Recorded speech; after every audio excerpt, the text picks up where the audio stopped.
Hey, good afternoon, everybody. It's Mike. It is Wednesday, the 12th of November, and this is your daily recap. It's been not the easiest day here in the market, not a bad day. The SPY is actually green at this point. We came down, we've come back up. The intraday action has been kind of blah.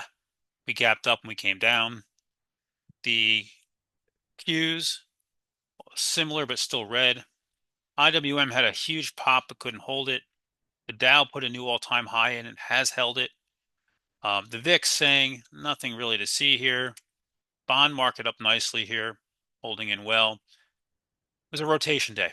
We saw rotations to fins. We talked pre-market both on the video and this morning about Goldman Sachs. There's a new all-time high. JP Morgan, new all-time high. Morgan Stanley, new all-time high. Bank of America just missed. Citigroup, nice move up. Wells Fargo actually put a new all-time high before coming in. When the banks are this strong, we're not going very far. Chris called out XBI, new 52 plus week high. Lilly, new all-time high, right? So when you look at this market and people say, oh, it's not so good, there's problems, it's really not. It's just a rotation type day.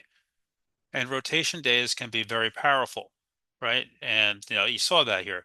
BMY, we talked about pre-market almost to the 200-day. Merck having a nice little pop today, didn't hold as well. Pfizer. Forgot to look at Amgen. Yeah, Amgen continuing. So you have strength out there.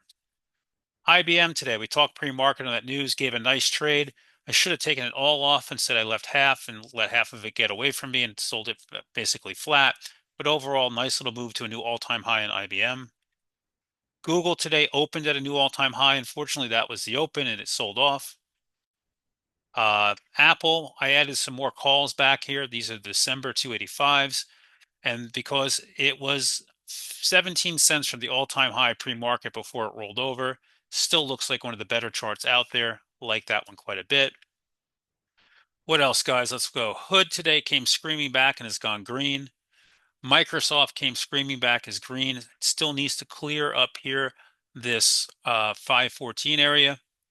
I'm not Nvidia. Netflix is having a day of days. Look at the size of this candle. It's into this gap.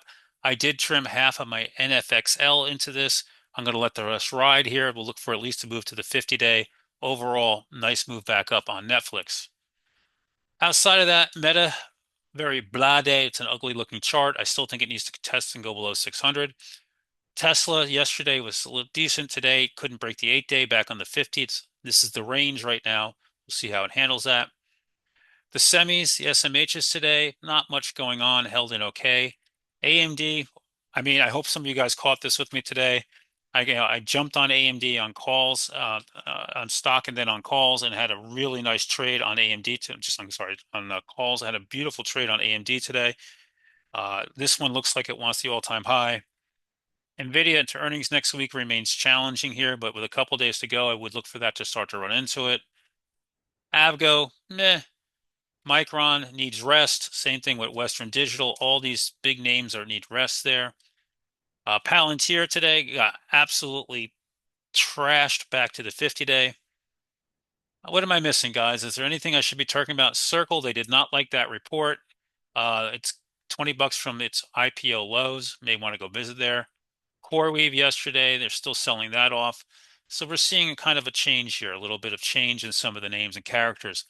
These names that are in AI and that data center space that are, for what it's worth, that are have questionable revenue, questionable, earnings and stuff, or just not there yet, are getting sold. Whereas, there's stronger names that have deep pockets, like your Mag 7, they're holding it just fine. So with that said, we'll see what we get in the morning. I hope everybody had a good day. 2 days left in this week. Cisco after the close and Disney and JD in the AM.